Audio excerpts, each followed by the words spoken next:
Chappelle is that dude, man. Chappelle really is that dude. You see, for me, I always that the comedian that makes me laugh out loud the most is Cat Williams.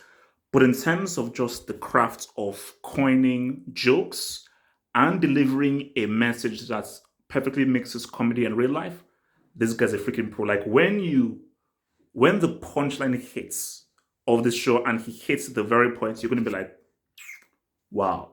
Like the way he just constructs a show, it's masterful, man. But just one thing that I just wanted that he said that was interesting was again the main theme is this whole thing towards the transgender community coming towards him, and something he said was very interesting. Like the many interesting things he said, but this thing that he said particularly was interesting, and that was where he said, "Women should feel a way with a transgender woman being named Woman of the Year." Because he was referencing J.K. Rowling and how people came for J.K. Rowling because J.K. Rowling said, no, no, gender is a fact. And how he was saying that J.K. Rowling as a woman probably feels a way with a man who's not become a woman. And that's just a fact.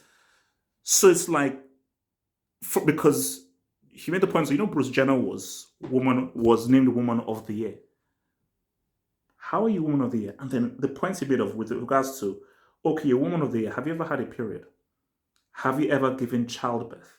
Have you ever gone through a menstruation cycle? These are the hatches that women have to go towards. These are what makes women special in terms of these are the guys that actually push out and produce life, produce my life. Like a woman gave birth to me. So for transgender women, you can't give birth. You don't go through periods. You don't go through a menstruation cycle. So then how could you be called woman? And this is just a biological fact, because a large part of being a woman is that thing of childbirth. Now, not everyone goes through childbirth, but it's a major part. Menstruation cycle, periods.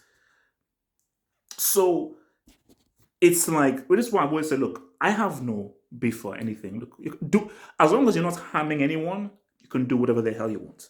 You can 100% do whatever the hell you want as long as you're not harming anyone. But I find it hard to look at a woman who is transgender and treat them fully as a woman. That's just me being fully honest. I can accept whatever you want. If you want, cool. But for me, it's impossible for me to be like, oh, no, I will treat you exactly like a woman if I know that you were a man and became a woman. It'll be impossible. I'm like, always in the bottom of my mind, I'll know that, oh, you were a man before. So I'll treat you differently. I'll not treat you worse. I'll treat you differently. So yeah, it's one of those things of like a transgender woman, even if they appear to be women and are living life as a woman, are you truly a woman if you don't go through all the things that women biologically go through?